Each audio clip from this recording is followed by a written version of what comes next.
Margaret, don't come to the front entrance. Use the side door on Clement Street. And please don't tell your daughter you're coming here."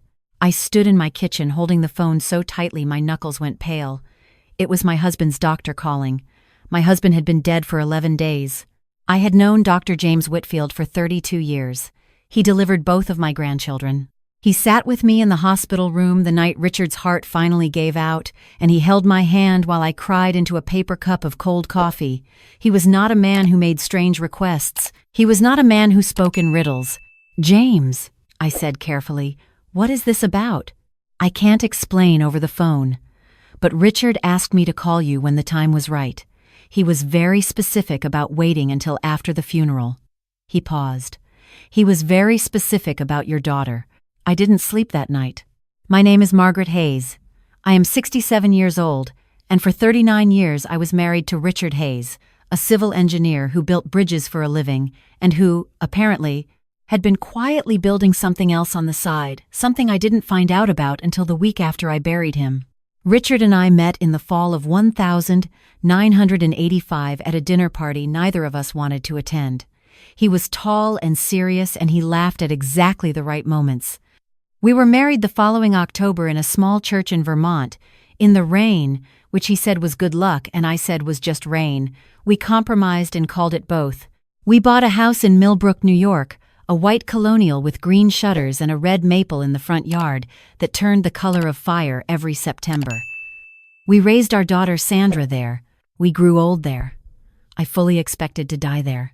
Richard had his first heart attack at 61, his second at 64. By the time he turned 66, his cardiologist had given us a vocabulary I didn't want to learn: ejection fraction, arrhythmia, end stage. Richard learned it all without flinching. He made lists. He organized paperwork.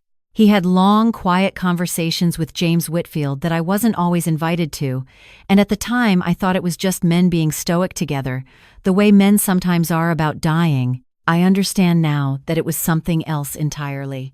He passed on a Thursday in March. "Peaceful," the nurses said. I was holding his hand. Sandra drove up from the city that evening with her husband, David, and they stayed in the guest room and made phone calls and handled arrangements, and I was grateful because I could barely remember to eat. David is a financial consultant. He wears the same expression whether he's at a funeral or a business lunch: attentive, calculating, slightly impatient. I had never warmed to him. Richard had never warmed to him either, though he was always too kind to say so directly. The funeral was on a Tuesday. About 90 people came. Richard had touched more lives than either of us realized, and I stood at the door of the church shaking hands with people I hadn't seen in 20 years, feeling like I was moving through water. Sandra stood beside me. She was efficient and organized, and she held my elbow when I swayed, and I was grateful for that too. It was on the drive home from the cemetery that she first mentioned the house. "Mom, I've been thinking," she said. She was driving. David was in the back seat, looking at his phone. "This house is a lot for one person. You know that." "I just buried your father 6 hours ago," I said. "I know. I'm not saying right now. I'm just saying we should think about it." I looked out the window at the Hudson Valley rolling past, the hills still brown from winter. "I'm not thinking about it," I said. She didn't push it that day. But she came back the following weekend, and the weekend after that. Each time she and David stayed longer, each time the conversations got more specific. They started talking about transitioning and simplifying and realistic options for women your age. David printed out brochures for 2 retirement communities in Connecticut and left them on the kitchen table without asking. One evening, I came downstairs and found David at Richard's desk, going through the filing cabinet. He said he was helping organize the estate paperwork. I stood in the doorway and said nothing and went back upstairs. I told myself they meant well. I told myself grief makes people strange. I told myself Sandra loved me.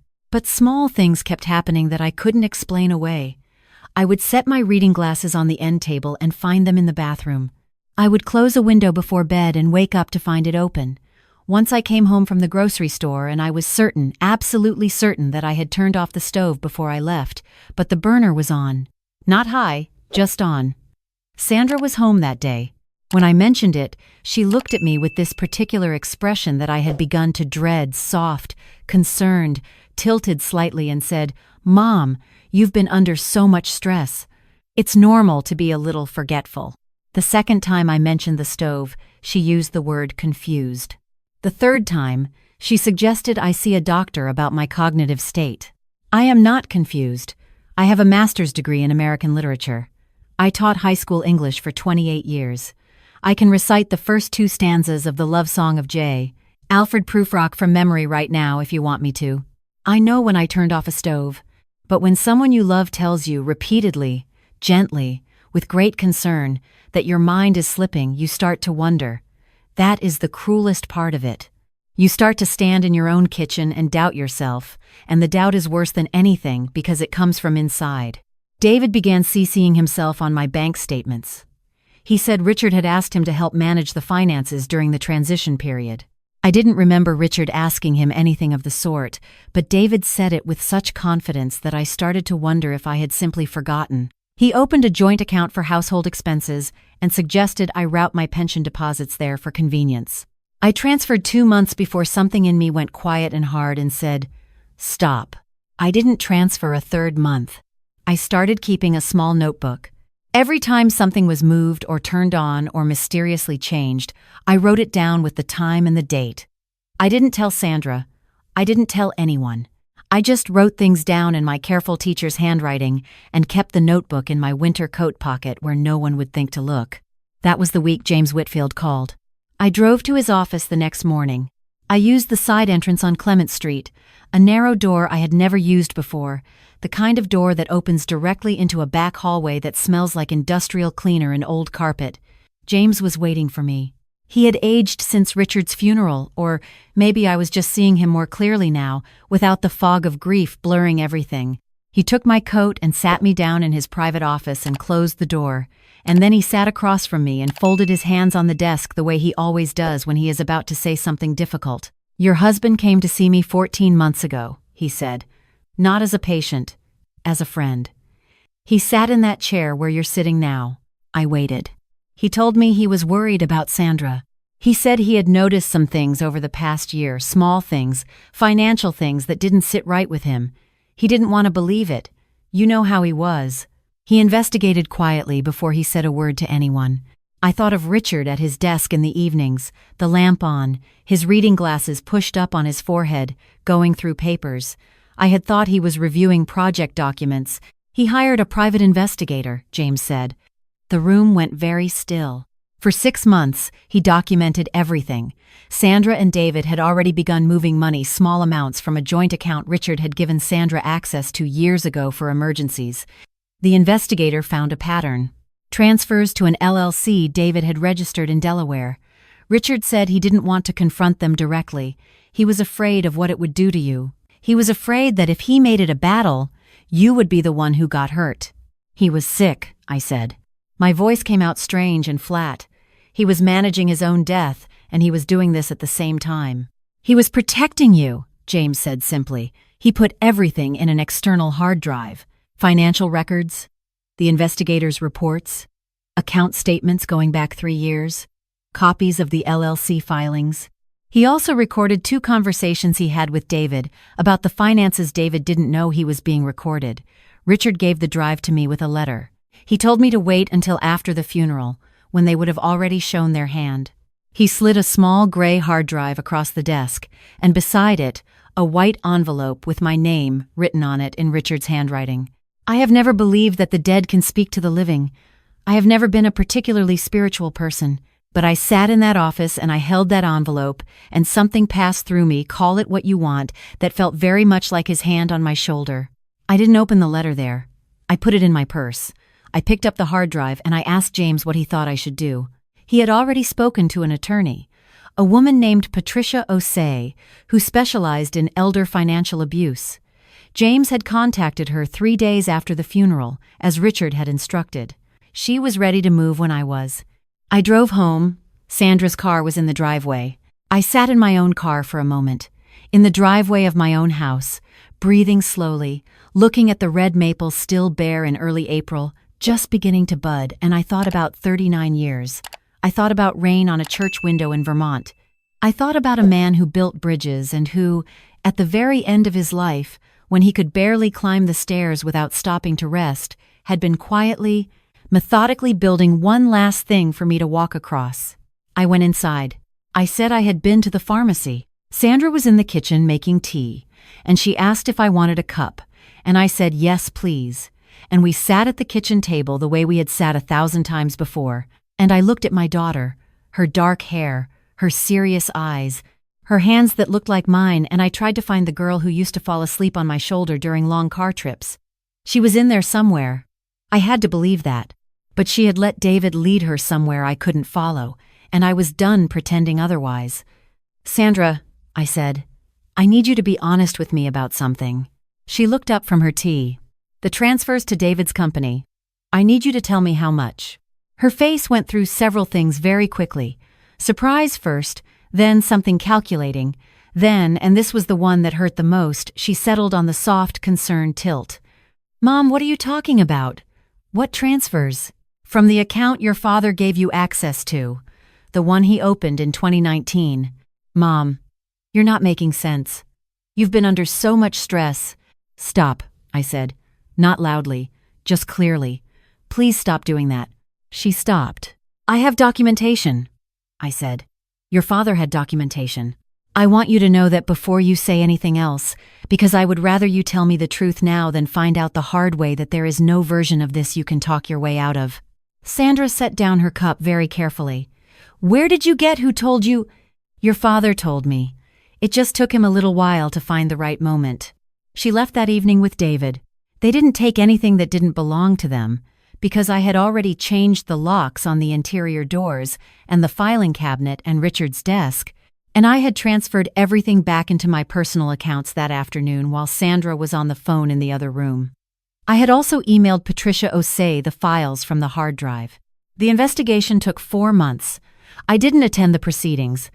I didn't need the details. Patricia kept me informed, and what I already knew was enough. The total they had moved was slightly over $40,000. The LLC had been funded with it. David lost his financial consultant's license. Sandra received a suspended sentence and was required to make full restitution. They moved to David's mother's house in Ohio. I don't know if they're still together. I found I didn't spend much time wondering. What I spent time on was the letter. I had waited 3 weeks to open it. I'm not entirely sure why. I think I wasn't ready to hear his voice. I think I was afraid that reading his words would make the finality of things too absolute. I kept it in the drawer of my nightstand, and sometimes in the evenings I would just rest my hand on it, the way you rest your hand on a sleeping child's back to feel them breathe. I opened it on a Sunday morning in May, sitting in the garden where the tulips Richard had planted in October were finally coming up red and yellow along the fence. It was 3 pages in his small, careful handwriting, with a few crossed-out words, and one place where the ink had clearly smeared, and I understood what that meant and had to stop reading for a while. He wrote that he was sorry for not telling me sooner. He wrote that he had not wanted to steal from me the last months of peace we had together by filling them with ugliness. He wrote that he had been watching Sandra change for years, slowly, the way ice thins in late winter, looking solid until it suddenly isn't, and that he believed it was David's influence, and that he was sorrier about that than anything, because he knew how much I loved her. He wrote, "I know you will want to fix it.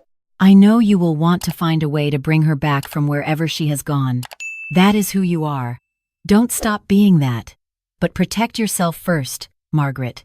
You earned everything we built together. Every bit of it belongs to you." He wrote that the second account, the one Sandra and David had never found, the one he had opened quietly at a small credit union in Poughkeepsie 4 years ago, had a balance just over $200,000. The account information was on the hard drive, in a folder labeled simply with my name. He wrote, "I spent 40 years building things so they would hold weight. This is the last one. I built it for you." He signed it the way he signed birthday cards, the way he had signed every letter he ever wrote me, just his initial. Just R. A single letter that somehow contained everything. I sat in the garden for a long time after that. The tulips were very bright in the May sun. A cardinal landed on the fence and looked at me for a moment, red as the maple in autumn, red as the flowers along the fence, and then flew away, and I watched it go, and I breathed in the cold, clean smell of the garden, and I thought, I am going to be all right. I am not naive enough to say the story ends cleanly. Sandra called me twice in the fall, and both times I answered, and both times the conversations were short and careful and painful, in the way that conversations are when two people are trying to talk across a distance that neither of them knows how to close yet. I told her I loved her. I told her that didn't go away. I told her that when she was ready to have a real conversation without David coaching her, without lawyers between us, I would be here. She hasn't called since December, but I leave the possibility open. A mother does. I still live in the white colonial with the green shutters. I had the locks changed, all of them, and I had the guest room repainted a color called morning fog that I find very peaceful, and I signed up for a memoir writing class at the library on Wednesday afternoons, which is where I met Eleanor, who is 81 and sharp as a tack and has stories that make mine sound restful by comparison. We have lunch after class sometimes at the diner on Main Street. She orders coffee with extra cream and always finishes her pie. Last September, I drove up to Poughkeepsie and I sat with the credit union manager and I transferred the funds and I closed the account. Then I drove to the cemetery and I sat by Richard's headstone for a while in the afternoon light and I told him thank you. I told him I was going to use some of the money to have the front porch repaired. It had needed it for years and he had always meant to get to it. I told him the tulips came back, same as last spring. I told him I was still here. The porch looks beautiful now. It's solid and straight and it holds exactly as much weight as it should. Some things are just built that way.